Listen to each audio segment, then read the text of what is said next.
to another video.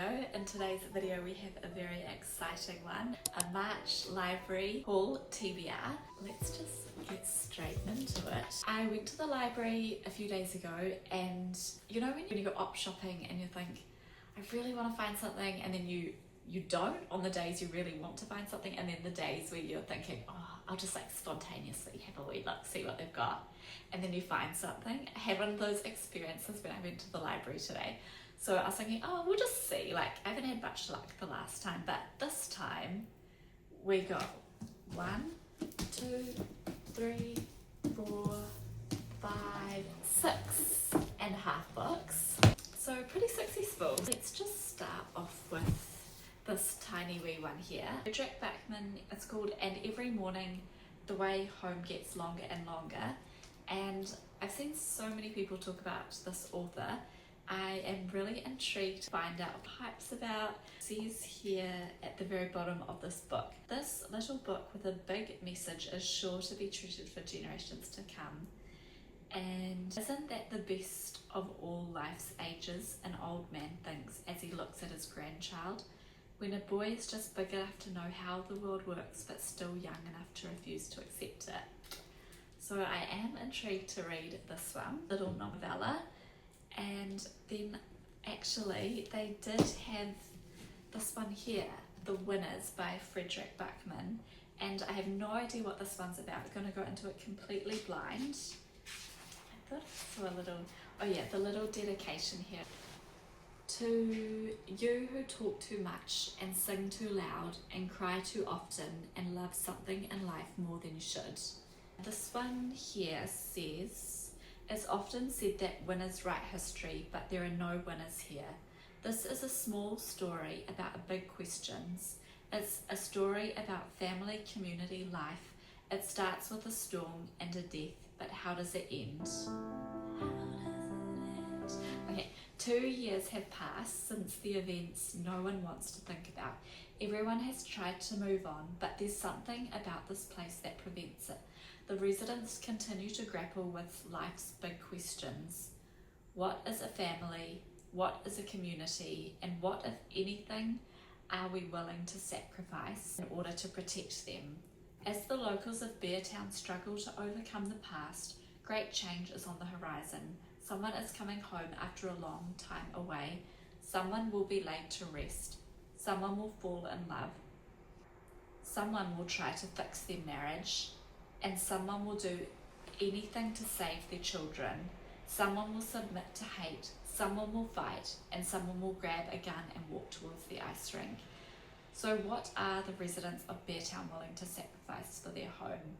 Everything. Just sounds really deep and like very philosophical. 2 books by Frederick Backman that I'm really intrigued to read and looking forward to them very much.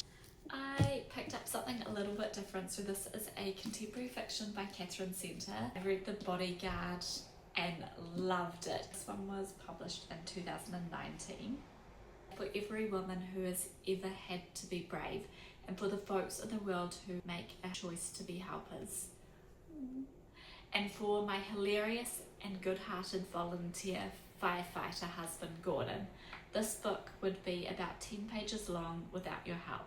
He told me 100 hilarious and heartbreaking firefighting stories, walked me through all his EMS skills, read draft after draft for accuracy, and fielded countless questions like, what is firefighter slang for vomit? So this one says it's about Cassie was born to handle emergencies. As one of the only female firefighters in her Texas firehouse, she's seen her fair share of them, and she's a total pro at managing other people's tragedies. But when her estranged and ailing mother asks her to give up her whole life and move to Boston, Cassie suddenly has an emergency of her own. The tough old school Boston firehouse is as different from Casey's old job as it could possibly be. Hazing, a lack of funding, poor facilities mean that the firemen aren't exactly thrilled to have a lady on the crew, even one as competent and smart as Cassie. Except for the infatuation, inspiring rookie who doesn't seem to mind having Cassie around, but she can't think about that because love is girly and it's not her thing. And don't forget the advice her old captain gave her: never date firefighters. Cassie can feel her resolve slipping, and it means risking it all. The only job she's ever loved and the only hero she's worked like hell to become. Catherine Center's Things You Save in a Fire is a heartfelt and healing tour de force about the strength of vulnerability, the nourishing magic of forgiveness, and the life-changing power of defining courage at last. Myself. Catherine Center's Things You Would Save in a Fire, I picked up no other than the romantic comedy queen, Beth O'Leary. I read The Flat Share and really liked that one. My sister actually recommended Beth O'Leary to me and she wasn't wrong because she is just so funny and witty. It's got praise from Emily Henry on the front. It says Beth O'Leary is that rare 1 in a million talent who can make you laugh, swoon, cry and ache all in the same book. This one says 2 sworn enemies, so it's enemies to lovers. 1 failing hotel, love is the last thing they need. It's something about a hotel romance that I just really love, or like set in a hotel. Like in the summer I read one by, what's her name? Hildebrand, and it was set in a hotel and it was like a summer mystery. This one is between sworn enemies Izzy and Lucas are given the same shift on the hotel's front desk. They have no choice but to put their differences aside. Oh, the hotel won't stay afloat without some sort of miracle, but when Izzy returns a guest's lost wedding ring, the reward convinces management that this might fix everything. Oh, with 4 rings still missing and the lost property, the race is on for Izzy and Lucas to save their beloved hotel and their jobs.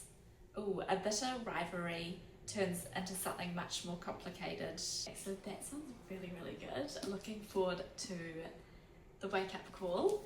And then another romantic comedy that I picked up was Tessa Bailey's The Au Pair Affair, and I read Tessa Bailey's a few years ago as one of the first kind of romantic chick lit books when I first started getting back into reading, and I just remember it was summer and I read it by the river and just remembered having a really fun and good time, and I haven't picked up anything since then. So they had this at the library and I just thought, you know what, I could do with another little laugh. So this one is, what's her name? Tallulah is a smart, vivacious and studying to be a marine biologist. She's also 26 and broke. So when Burgess, a battle-scarred hockey veteran and newly single dad, offers her a job as his live-in nanny, she jumps at the wild opportunity to get paid while living in a super fancy neighbourhood, and being around Lisa is cool but introverted tween. So this one has got nanny trope. I read Wild Love by R.C. Silver, and that was kind of like Stay a Nanny, and just loved that book. And I don't know if this is similar, as it's definitely not like Cowboy Ranch vibes, but it does look really fun. I do love a Tessa Bailey book. So I'm excited to read another one of hers, and it's got, hockey, ice hockey, and she's a marine biologist, so I don't know, what does it say? Her tween charge isn't the only one who could use help fitting in though. According to, everyone except Burgess, he needs to get back on the dating scene, and adventurous Tallulah is just the girl to show him. But as boundaries are slowly crossed and Burgess finds himself pulled between his daughter who wants her parents back together and his insane chemistry with Tallulah, a huge rift is formed and Tallulah does the right thing, breaks her own heart and walks away. Ooh, though Burgess knows it's for the best, he's too jaded with too much baggage, a chance meeting and a new push for his daughter, and is worthy happily ever afterwards. Also, it's kind of like second chance romance, so I am very excited to read this one.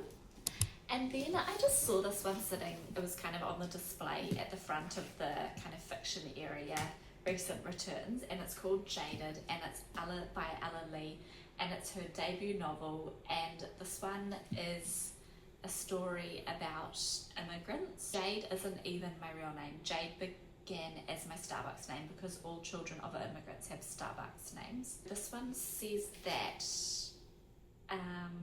it's got here, Ella Lee writes with an urgency and clarity that will have you hooked until the last page. That's by Cecile Pin, who is Women's Prize for Fiction long-listed author of One Ring Souls. And this one seems really interesting. It says here that Jade has become everything she ever wanted to be. Successful lawyer, dutiful daughter, beloved girlfriend, loyal friend, until Jade wakes up in the morning after a work event naked and alone with no idea how she got home, caught between her parents who can't understand, her boyfriend who feels betrayed, and her job that expects silence. The world Jade has constructed starts to crumble. Jade thought she was everything she ever wanted to be, but now she feels like nothing at all. This razor-sharp debut novel will capture your heart, make you laugh and sob, and will leave you asking yourself, what would you have done in Jade's situation? I am really looking forward to reading something a little bit out of my usual comfort zone. Really thirsty. I'm loving the peach iced teas at the moment.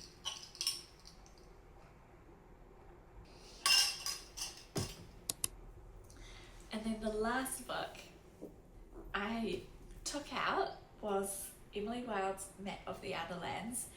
And the reason I got it out because I'm going to listen to the first book very, very soon so I can get onto the second book.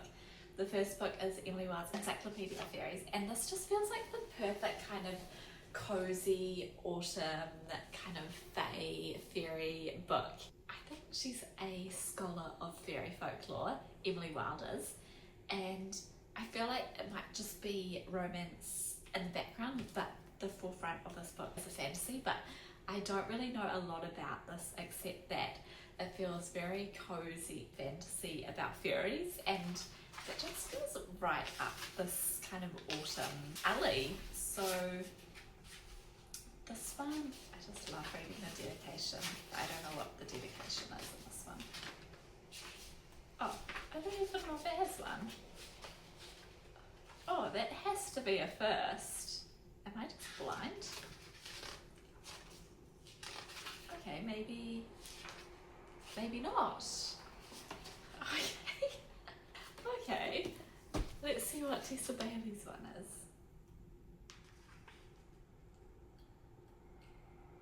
Oh, none in this either. What the heck? Usually like... Oh, this one's got acknowledgements at the front. Okay. What have we got from Beth? Maybe some luck in this one. Oh, that's nice. For my readers, I treasure every one of you. That's cute. And then what have we got in this one? I think we... Oh yeah, we did that one. What is this one? Oh, this one's got something by Zadie Swift. It says, a truth was being revealed to me, that I always tried to attach myself to the light of other people, that I have never had any light of my own. I experienced myself as a kind of shadow. Wow, that is very lyrical and kind of resonate with that sometimes. Going off topic here, but that is the 1, 2, 3, 4, 5, 6.5 books that I've got for my March library TBR library haul. I hope you guys enjoyed this video. Let me know what is in your March TBR at the moment, or if you've read any of these books, I would love to hear. Thank you so much for watching, and I will hopefully see you in the next